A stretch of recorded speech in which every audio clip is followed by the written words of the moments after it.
Hello, and here we are again. Another new setup for you. This would be the second setup from the third trial. So, let's jump right in here. I fell victim, okay? It's really good editing, and the teasers are so good, and so they really know how to build up this drama, and then the next episode it just like kerfuffles into literally nothing. And so this is what we see unfortunately play out. So if you'll recall, all of this stems because he sincerely is exploring his opportunities, which is what they are there to do. So it's fair. Melanie then gets mad. Okay, Melanie then gets mad at B. And this is where we really leave it. As Melanie last episode was storming off saying, "Give me 10, give me 10." And I wonder if this is some sort of like editing magic where maybe they just like use that line. Maybe she said it one time and then they just audio looped it. It's not what it felt like. And so while it wasn't the total meltdown that maybe I was bloodthirsting for, there were some notable moments in here. So Anaya runs after her, and what Melanie is communicating to Anaya is, I was so angry. I'm crying because I was so angry and I wanted to talk crazy to her. So what she's really saying is, I was mad. I was so big mad, and I knew that I was going to pop off and I was going to say some whack ass crazy shit at this girl. So I had to walk away. And she's talking about how proud she was that she walked away, and good for her. God give us all the serenity and grace to walk away when we need to. But what this tells me is that, it's coming. She didn't do it tonight, but she's going to do it. And so I think the other really notable thing about her behavior is that she has this conversation with Anaya, then pulls Sincere and is like, no, I just need you as a friend right now. Like, I need you on friend vibes for real.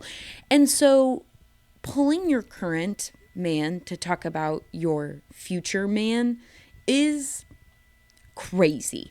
This is crazy. And when she said, I need you to be a friend right now, I think what she really was saying, which Sincere actually alluded to in the last episode, he said that it feels like I'm playing chess. And he's right, because this is all a game. And so now she wants him to validate how she is feeling and how she reacted to this situation. And now that she has decided everything is fine in D&D, he's no longer in the doghouse. And so they can go on smooth sailing. But telling the guy that you're with how much you like the new Bombshell, in the way, again, she just does it in this way that is like devoid of other people's feelings, which is the crazy part to see. And I think we're going to actually get to see this thing play out like on a larger scale, which is very fun for me.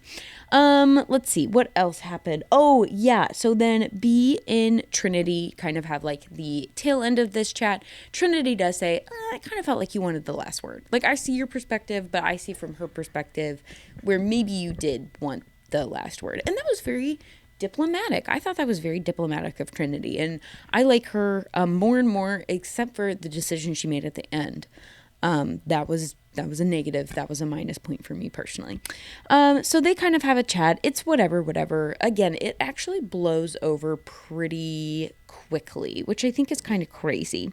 The only other thing that happens that isn't Bombshell related is that Sean lets Bryce know that he is going to be pulling Trinity for some chats, and Bryce is like very cool dude about this, and you can kind of tell that the piss has been taken out of Sean.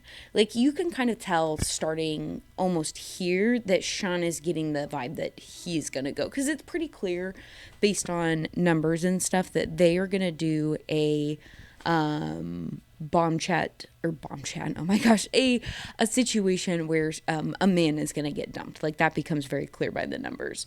And so then we get to the fun of it, okay, the meat of the night. So Corbin identifies himself by his actions, because this is Melanie's whole thing, is like, actions speak louder than words, which she wasn't wrong. And she was telling us something about herself, so I guess I'm glad we all listened. So Corbin pulls Kenzie, and they are in soul ties, and they make out. And she just like, oh my God, it is baby girl's first day on earth. Okay, whenever she is talking to this man, she falls apart. It's like, I can't even describe the level of drool that is happening. It's like she has no, there's just, I don't think there's a lot happening up there. And I don't mean to be mean. I just mean that, like, she is just thirsting after these men. And so he does the line again. Is he reading from a script? It really feels like it. Oh, I really forgot about the kiss earlier. If you want to remind me. That's, oh, and she falls for it. And so they make out, and then Kata pulls him. And then he tries the exact same move on Kata. Like, line for line. You're so gorgeous. You have great eyes. This is also what he told Kenzie. Can I get a kiss? I liked it, but I need to be reminded of, like, line for line. Overeager player. And it's like, he's not even good at talking. Like, he speaks so slowly and so monotone. Ugh! But we're stuck with him. So, and then let's see what else happens. Oh, he and Anaya chat, and it's like a whatever chat. He and Trinity chat, and it's kind of like a mainly whatever chat. Like, she's cute, he's cute, I guess. I don't know. Really, the main thing that you get from this is that he speaks to women as like a sport. Like, he probably has like a notebook of like lines that he writes down. And then he just tries them one by one. Like, it's like a playbook. It's clinical. It is fuck boy behavior. And so that's kind of the evening portion. And so then everyone goes to bed, and not really, I mean, Sincere, they don't cuddle. Like, Sincere and Melly don't cuddle. But there's not really a lot to report from bedtime. And so then, no, it's okay. We can jump to the daytime morning. Okay, so we're just going to go through the day in one big chunk. Because honestly, this was like a long episode, and it feels like nothing really happened. That could just be because today I went outside and I touched grass. And so maybe I'm just like maybe I'm not as locked in as I should be. But it didn't really feel like there was too much there. So we get this great conversation between Anaya and Casey. They're affirming, right? It's going well. He actually says some really sweet affirming things to her. I thought it was like very, very cute when they were like talking. And you can tell that they are. I said it in the beginning. I said, I think Casey is boring, but he'll probably end up being my favorite. He does seem like a really sincere, kind of like nice guy. And despite the fact that Anaya is a Nepo baby and we're going to get into it when we talk about the female friendships on this show. But like, I said female. Oh, I need to be canceled. Okay. I'm not allowed to have opinions on the women friendships, but that's okay. They're cute together, and it's happening. So they kind of chat. I would say the other fun thing that happens is Kenzie gets some good action during the daytime portion. Okay. Nope, that's Kata. There she is, Kenzie. So Kenzie has a chat with Bombshell. What's his name? Corbin. And he, kind of is like, oh, I was over eager last night. And because he realizes that all the girls know that obviously that it kissed. And because who told him? Anaya told him. Anaya tells everyone everything. Anaya is the town gossip. And so, she's still into it, but she kind of does get the sense that she's getting played, and she communicates this to him. Like, I will say, Kenzie might be stupid, but she is, like, fairly good at people communication. Like, she's very willing to admit when she's wrong, and she's just wrong a lot. And so I think it's just a matter of how much people are willing to tell her when she's wrong. Whereas others lack this. Gabriel does give B a heads up that he is going to pull Kenzie. He does. They talk, and he references how impressive the splits were. Because remember, she did that splits and bouncing on the table. She does it again. They do like a friend group yoga at some point in the morning, and she does the bouncy splits. And all of the men really like that for some reason. I'm not a man, so if a man could explain to me what it is about that situation that is so, it's bouncing, I guess. I don't know. But if you're a man, actually 100% of the people that, according to my YouTube statistics, watch this video are women. So I better not see a man. No, I'm just kidding. Okay, so then the other funny thing is that when Kata is talking to Corbin, Zach is talking to Bryce, and they like make a joke about how they're each other's number one. And the other fun thing about this is that he says that Corbin is not he's not intimidated by Corbin because he's not making her laugh. And that's so true, because if someone is gorgeous and boring, that only lasts for like so long. So if there's no giggle, there's no get. And I think that is a tale as old as time. And so Zach is feeling mostly secure, and he should. It's pretty locked down.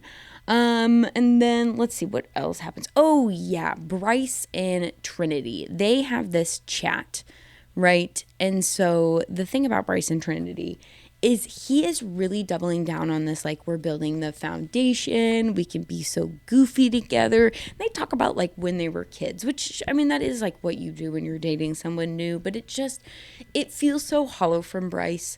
I think he just is the personality of like a slightly more yellow coat of beige paint. There's nothing there. And it does, someone pointed out to me that it looks like he is trying to model the whole time. That it literally just looks like he's constantly posing. And ever since that was pointed out, I can't get it out of my head. So mostly I really am annoyed with him, and therefore am annoyed with Trinity for being with him. But I'll forgive Trinity. Let's see. Then, oh yeah, okay. We get this really, really great conversation between Bea and Gabriel. This one really actually kind of got me, because she is just expressing that, you know, she is hard most of the time, and that the boys, it often feels like she's like one of the boys, and that she doesn't get to like step into her feminine energy, and guys don't make her nervous. And oh, it's so hard, because you can tell she like genuinely really likes this guy, because honestly, in every other scenario, she does feel like a lesbian to me, kind of like a hey mama's lesbian, except for when she's with Gabriel. And there is something about their sexual tension that is cute. I wish, and she does most of the talking, so I wish he would say more words. But other than that, and I am really worried that he is going to absolutely jump ship for the bombshell that is coming in next week. So that happens. Sincere and Melanie kind of clean up the stuff from last night. They're very much like, Sincere was like, I don't want to, I'm not your friend. I mean, like, there's friendship built in, but like, that hurt don't ever do that again. And she's like, yeah, da, da, da. So she says she's done being crazy for now. And so we'll see how long this lasts. I think it's going to come back up again, though. Yeah, and then Anaya continues to be the center of drama. So she talks to Kenzie about the Corbin Sean thing. She also talks to Melanie about the Melanie Bea thing. She then talks to Sincere about the Melanie and Corbin thing. Oh, and this was the other thing that happened. And so Melanie is talking to Corbin, and then Anaya is telling Sincere, like, oh, just go interrupt. Like, she'll like that. Like, just go interrupt. And so, again, we're in this position where it feels like Anaya is everyone's kind of like default go-to girl, but only because Anaya will only ever tell them what they want to hear, right? There's no pushback, right? Bea is going to give you pushback. And I think this is actually why Kenzie and Anaya kind of click a little bit, because they're both that way. There's no pushback, right? It's immediate, hey, yeah, whatever you say, however you want to perceive it. And that's sad. Don't be a doormat for anybody. Have some pushback. Pushback is good. Okay, and then it is fire pit time. So basically, nothing that happened this week even fucking mattered, okay? Because we have Sincere and Melody still together. We have Casey and Anaya still together. And then we have, this was a new swoop and a swerve. Corbin got to pick first, and he picked Kenzie. And this is why I think he picked Kenzie. I think she's obviously conventionally attractive, nice girl. She does that thing with the splits. He did get a kiss from her when Kata said no. But really what it is I think that they are the same depth. You know what I mean? They are both pretty surface level. I don't think there is a lot there. And so I don't think that I think he realizes that she is not going to get bored of him. That's the calculation that he has made. However, I don't think this is going to work out for him based on the preview. There were other people. Oh yeah, Gabriel and B couple up. And then of course Zach and Kata couple up. And so this leaves Sean and Bryce vulnerable, or at risk. Sorry, there's all these stages to it. At risk of being vulnerable. And this is where Trinity really, girl, I needed you. You had the opportunity. We didn't have to see any more of the hair gel. We didn't have to hear any more of his talking, or he could have been gone.